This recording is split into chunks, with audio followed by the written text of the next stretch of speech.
The moment her crutch slipped on the polished floor and the metal echoed through the crowded cafeteria, the room seemed to inhale sharply, as if everyone sensed that something fragile was about to break. She steadied herself on one leg, her balance practiced but never effortless, her shadow stretching long and uneven beneath fluorescent lights that felt far too bright for a soul that carried so much darkness. What should have been an ordinary afternoon suddenly felt like a turning point, the kind that divides a life into before and after, even if no one else noticed it yet. If you believe in kindness, in second chances, and in the quiet moments that change lives forever, take a second right now to like this video, share it with someone who needs hope, leave a comment, and subscribe to the channel. Stories like this exist because people still care, and your support keeps them alive. She had learned to move through public spaces like water slipping through cracks, careful not to draw attention, careful not to invite pity. The uniform jacket she wore had once meant pride and purpose, but now it felt like a reminder of everything she had lost, including the part of herself that believed the world would always make sense. The missing leg was not the hardest thing to live with, it was the silence that followed her everywhere, the way conversations stopped when people noticed the prosthetic, the way smiles turned stiff and eyes turned away. She carried her service like a medal no one wanted to see, and every step reminded her that survival did not always feel like victory. The cafeteria belonged to a large city hospital, the kind of place where lives crossed briefly and then disappeared forever. Doctors hurried through with coffee cups clutched like lifelines, nurses laughed too loudly to keep exhaustion at bay, and families sat hunched over trays, eating because their bodies demanded it, not because they felt hunger. She had come there after a long morning of physical therapy, her muscles aching and her spirit worn thin. All she wanted was a place to sit where she could exist without being watched,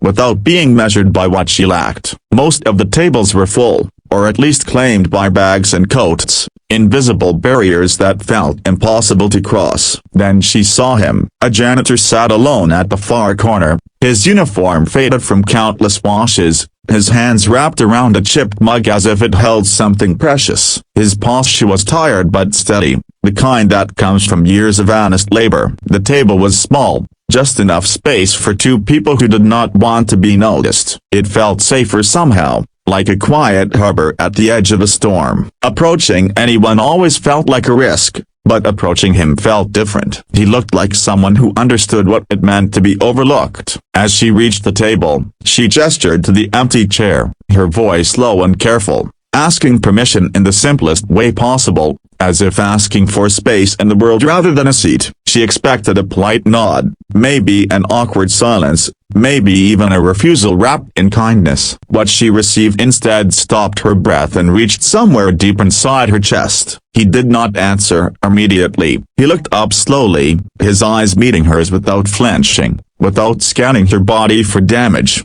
without that split second of calculation people often made when deciding how to treat her. There was recognition there, not of rank or sacrifice, but of shared humanity. He shifted his mug aside and made room, his gesture deliberate, almost ceremonial, as if welcoming her mattered. The reply he gave was not about tables or chairs or inconvenience. It was about dignity. It was about how no one should ever have to ask for a place to rest when they have already given so much. Something in her cracked open then, a quiet fracture she had been holding together with discipline and pride. She sat down carefully, her movements slow, her jaw tight, afraid that if she let go even a little, everything she had bottled up would spill out in front of the stranger. The cafeteria noise faded into a distant hum, and for the first time in months, she felt seen without feeling exposed. He went back to his mug, but not to silence. He spoke about ordinary things, about the weather turning colder too early, about how the floors never stayed clean no matter how much he scrubbed them. There was no trace of curiosity about her injury, no questions about where she served or what she lost. In his presence, she was not a story to be consumed or a lesson to be admired. She was simply a person sharing a table. As minutes passed, the tension she carried began to loosen. She told him about her therapy sessions, not the heroic parts, but the frustrating ones, the small humiliations of relearning movements that once came naturally. She spoke about the nights when phantom pain woke her screaming, and the mornings when she stared at the mirror, trying to recognize herself. He listened the way few people did anymore, without trying to fix anything, without turning her pain into inspiration. He listened as if her words deserved space to exist. He told her, in turn, about his own battles, though they were quieter and less visible. Years of working jobs that left his back aching and his hands cracked,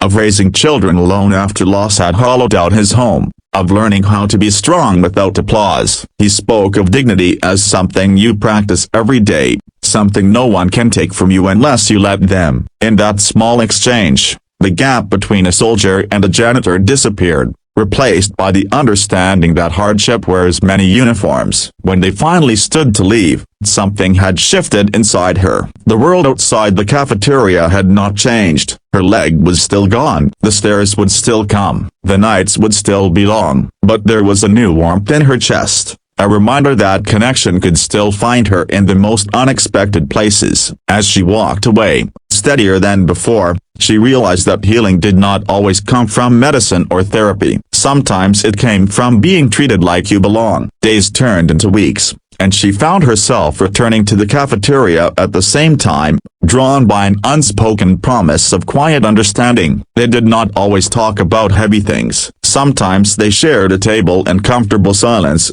the kind that feels earned. Other times they spoke about small joys, about favorite foods and old memories that still made them smile. Each meeting stitched something back together inside her, thread by invisible thread. One afternoon, as she left the hospital, she noticed a young patient watching her from a wheelchair, eyes wide with something like fear and hope tangled together. On impulse, she smiled and gave a small nod, a wordless acknowledgement that survival, while messy, was possible. The child smiled back, and she felt the ripple of that moment travel outward, touching places she could not see. She thought of the janitor then, of how a simple act of respect had given her the courage to offer the same to someone else. Life did not become easier overnight. There were setbacks, days when anger surged without warning, moments when grief felt fresh and sharp. But now, when she struggled, she remembered that table, that quiet corner where she had been reminded of her worth. She began volunteering with other wounded veterans,